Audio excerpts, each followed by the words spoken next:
बच्चन बाबूजी महाराज, चौथा भाग। बच्चन 4, आगरा, 6 जनवरी 1939। सत्य अनुराग, सद्गुरु, सत्यनाम और सत्संग। निजमन और सूरत में सत्य अनुराग पैदा होने की जरूरत। कुसंग से बचना, दुनिया में न फंसना, सद्गुरु का संग करना। संत मत की कार्रवाई सफलता से बनने के लिए सूरत और निजमन में सत्य अनुराग पैदा होना चाहिए। सत्य परमार्थ की प्राप्ति की, सत्य पुरुष के दर्शन मिलने की, सत्य देश में पहुंचने की और सत्य सुख प्राप्त करने की सच्ची चाह सूरत में, जो कि स्वयं सत्य है, पैदा होना सत्य अनुराग है। जो सत्य है वही सत्य कार्रवाई कर सकता है। असत्य और झूठे से झूठी कार्रवाई बनेगी। सत्य वो है जो हमेशा कायम रहे। सत्य का अभाव और विनाश नहीं है। असत्य और झूठा वह है जो हमेशा कायम नहीं रह सके। असत्य का अभाव और विनाश होता है। तन तो बहुत ही असत्य है, मन भी असत्य है। इनमें जो चाह या चीज पैदा होगी वो हमेशा कायम नहीं रहेगी। देर अवेर उसकी मृत्यु हो जाएगी। इसलिए ये कहा गया कि सत्य अनुराग उसमें पैदा हो जो सत्य है। सूरत सत्य पुरुष की अंश, सत्य और अजर अमर है। इसलिए सत्य परमार्थ की सच्ची चाह अंतर के अंतर्गत सूरत में घस कर बस जानी चाहिए। पिंडी मन, यानी जो पिंड में कार्रवाई कर रहा है, मलिन है। पिंड देश में पिंडी मन सूरत पर गालिब है, यानी इस देश में सत्य पर असत्य गालिब है। इसलिए पिंड में सत्य परमार्थ की कोई कार्रवाई या अभ्यास नहीं हो सकता। पिंडी मन की कार्रवाई का कोई एतबार और भरोसा नहीं है। ऊंचे घाट पर जो निजमन है, उसी का रूप इस घाट पर ये पिंडी मन है। मगर ऊंचे घाट के मन में नीचे घाट के मन की बनिस्बत ज्यादा निर्मलता, पवित्रता और सत्य का अंग है। जब तक सूरत मन के देश में है, बगैर मन को साथ लिए हुए परमार्थ की कोई कार्रवाई नहीं हो सकती। जहां तक मन का देश है, वहां तक मन साथ जाएगा और वहां जाकर छूट जाएगा। उसके आगे सूरत न्यारी और छड़ी होकर जाएगी। इसलिए मन का जो निर्मल से निर्मल रूप है और जिस पर सूरत गालिब है, उसमें यानी निज मन में परमार्थ की चाह पैदा होनी चाहिए। सूरत और निज मन में ये चाह पैदा होने की पहचान ये है कि वो अंतर में धंसकर होगी, क्योंकि सूरत अंतर के अंतर्गत है और सूरत में तो अंतर के अंतर्गत ये चाह है ही। वो सत्य पुरुष की, जो कि प्रेम स्वरूप है, अंश है और उसका खुद भी प्रेम स्वरूप है। उसमें सत्य पुरुष से प्रेम करने की गुंजाइश है। अगर न होती तो कोई नई थोड़े ही पैदा की जा सकती थी। उसको सिर्फ जगाना है, क्योंकि उस पर गिलाफ चढ़े हुए थे, जिसकी वजह से सत्य देश में इस कदर समूह नहीं बना सकती थी कि वहां के प्रेम आनंद का रस ले सके। इसलिए उसको यहां आना पड़ा कि उन गिलाफों को झाड़ दे तो उसका प्रेम स्वरूप जो इस वक्त ढका हुआ है निकल आवे और सत्य देश में लौटकर सत्य पुरुष के आनंद में रत हो जावे। सूरत यहां आई तो सही, मगर मन व माया से मिलकर तद्रूप हो गई है। वो चैतन्य जौहर है और काल व माया गिलाफ हैं। गिलाफ और जौहर का कभी मेल नहीं हो सकता। गिलाफ गिलाफ रूप ही रहेगा। कर्म की रेखाओं से जो शक्ति इस देश में कृत्य करने को आती है, उसमें बरतकर बहुत काल के बाद जब वो क्षीण होगी या क्षीण होने का वक्त अनकरीब आवेगा, तब सूरत में वो भाव आवेगा जिसमें सत्य परमार्थ की कार्रवाई बन सकती है। और वो भाव ये है कि इस देश से अंतर से उदासी उत्पन्न हो और तब कुछ कुछ वो अनुराग पैदा होने लगेगा जिसका जिक्र ऊपर किया गया है। इतनी अवस्था आने पर सत्य देश का बीज पड़ सकता है और डाला जा सकता है। सत्य पुरुष से जो धार अंतर में आ रही है, वो बाहर में जिस चोले में विराजमान हो, वो संत सद्गुरु हैं।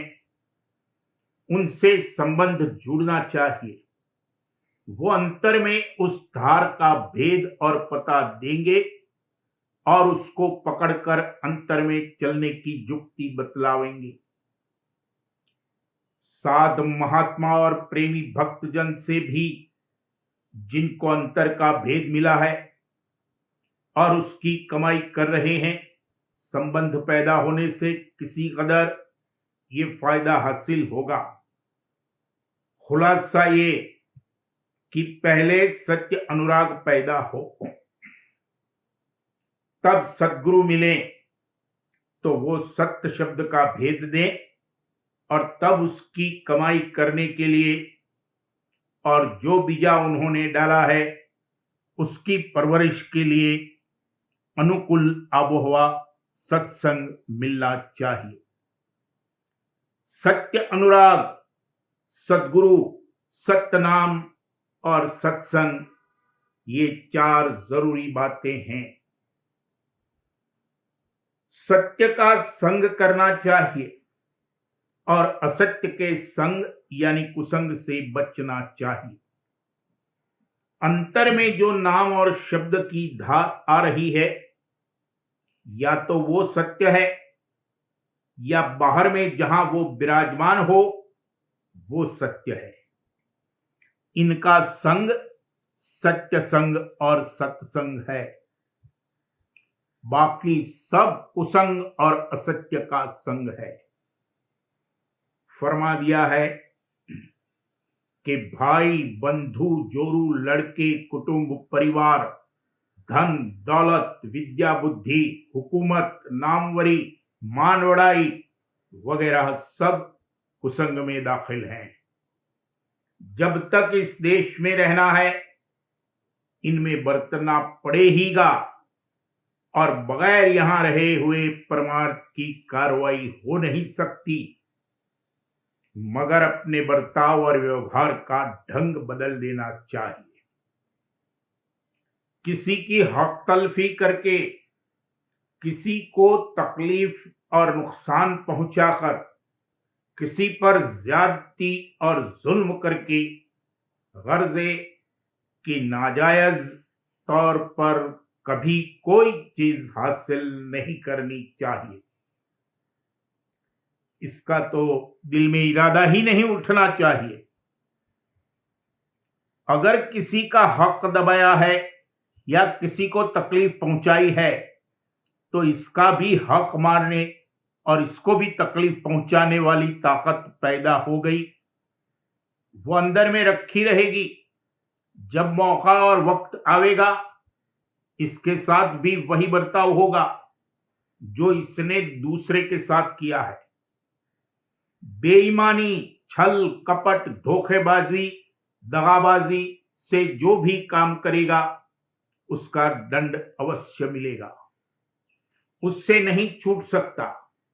इसी तरह भोग विलासों में बरतने में जायज नाजायज का ख्याल जरूर रखना चाहिए। नाजायज भोगों से परहेज करना चाहिए। नाजायज को कतई निकाल कर अगर बवजह पुरानी आदत के कोई भोग रस ले तो उसमें चंदा हर्ज नहीं होगा, उससे किसी दूसरे को तकलीफ या हानि नहीं पहुंचेगी कि जिसमें कर्म चढ़े। धार नीचे उतरने से चैतन्यता खर्च होगी, सो ये नीचे उतरना और ऊपर चढ़ना तो रहेगा और रहना चाहिए। अगर हमेशा सूरज सिमटे ही सिमटे और खिंचे ही खिंचे तो कुछ काम नहीं कर सकेगा। खाना पीना चलना फिरना नींद आना सब बंद हो जाएगा, खटिया पर पड़ जाएगा, मजूब की सी हालत हो जाएगी और आगे की तरक्की और चाल रुक जाएगी। इत्दाल के साथ सब काम कर सकता है, भोग भी भोग सकता है, बशर्ते कि अपने सद्गुरु स्वामी को न भूले और अपना शीश मालिक के चरणों में दिए रहे। मालिक को भूलकर और बिसर कर जो कृत्य करेगा वो सूरत को उतार कर नीचे ले जाएगा और परमार्थ में हर्ज करेगा। दुनिया को भोगो मगर उसको अपने ऊपर सवार मत होने दो। तुम दुनिया पर सवार होकर यहां रहो तो दुनिया तुम्हारा कुछ नहीं बिगाड़ सकती। दुनिया के साथ शीर शकर मत हो। सबसे मेल और किसी से मेल नहीं, सबके साथ बरते मगर सबसे अलग रहे।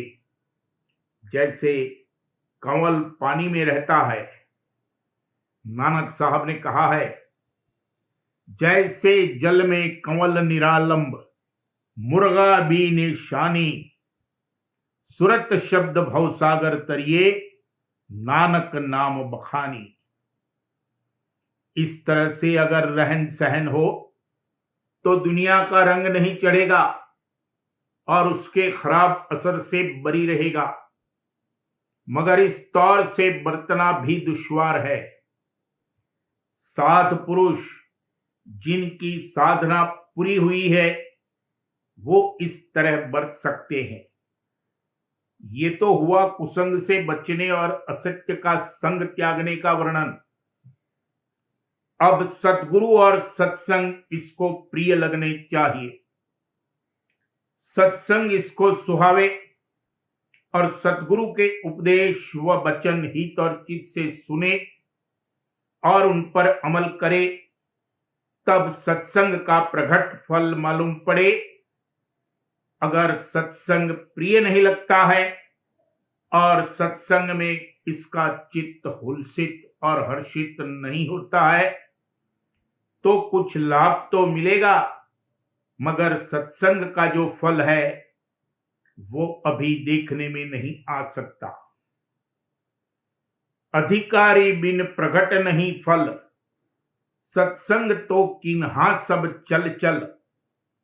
सत्संग और सतगुरु क्या करें, सो जीव भवजल कैसे तरें।